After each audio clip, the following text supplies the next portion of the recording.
Hi, my name is Aram. I'm the assistant conductor of the Kansas City Symphony, and we're really looking forward to seeing all of you at Helzberg Hall next week for our KinderKonzert, Peter and the Wolf and Other Symphonic Tales. It's going to be great. We're going to have a lot of fun together. We're going to learn about all the instruments in the orchestra and all the different sounds they make, and we're going to hear some great stories. The feature story on the program is the classic tale of Peter and the Wolf.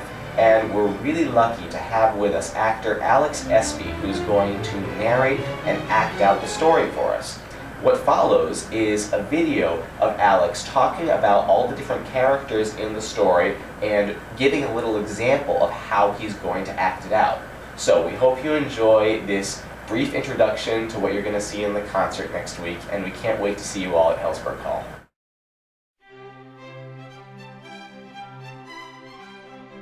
Peter is very brave and Peter is very adventurous.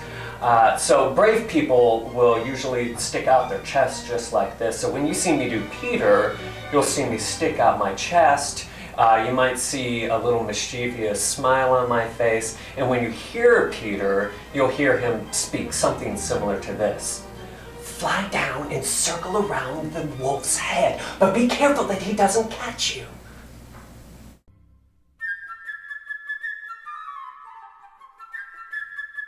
I imagine the bird to be very young and very energetic and very exciting, which is kind of like how it sounds in the recording.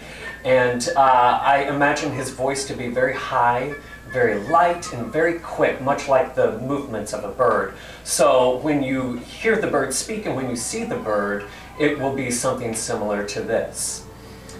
"All is quiet," chirped the bird gaily. Or you might hear him say, "What kind of bird are you if you can't fly?"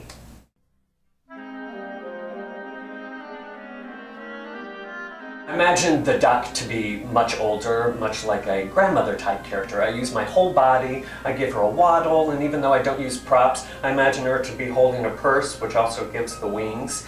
And I also give her vocal quality somewhat like a duck quacking. So when you hear her talk, it sounds like this. "What kind of bird are you if you can't swim?"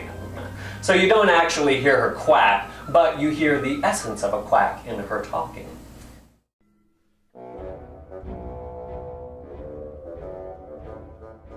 The grandfather is very protective, and he's also very old. So when you see the grandfather, you might see, as opposed to Peter being like this, the grandfather might have his hands and his arms like this because he's trying to protect himself.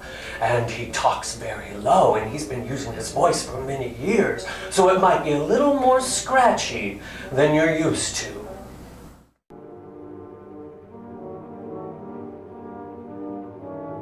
The wolf is the bad guy in the story, and you never hear the wolf, you never even hear the wolf growl. So it really has to be illustrated with my body how that wolf comes to life.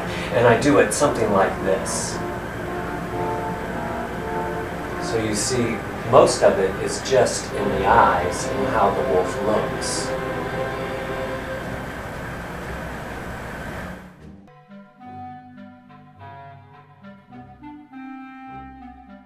The cat is very lazy, and you can hear that in the music. So when you hear me speaking as the cat, you will hear me speaking very slowly like this. "Bird is busy arguing. I'll just grab her."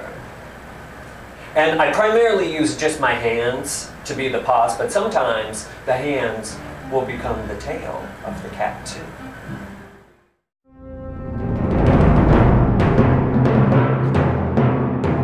Hunters come in after a very serious part of the show, so we want to lighten it up a little bit and make it a little more comical. And I also wanted to make the two hunters as opposite as possible. So one is down low and he looks something like this, while the other one is kind of up high and he looks something like this. So when I switch from one to the other, they look as different as possible.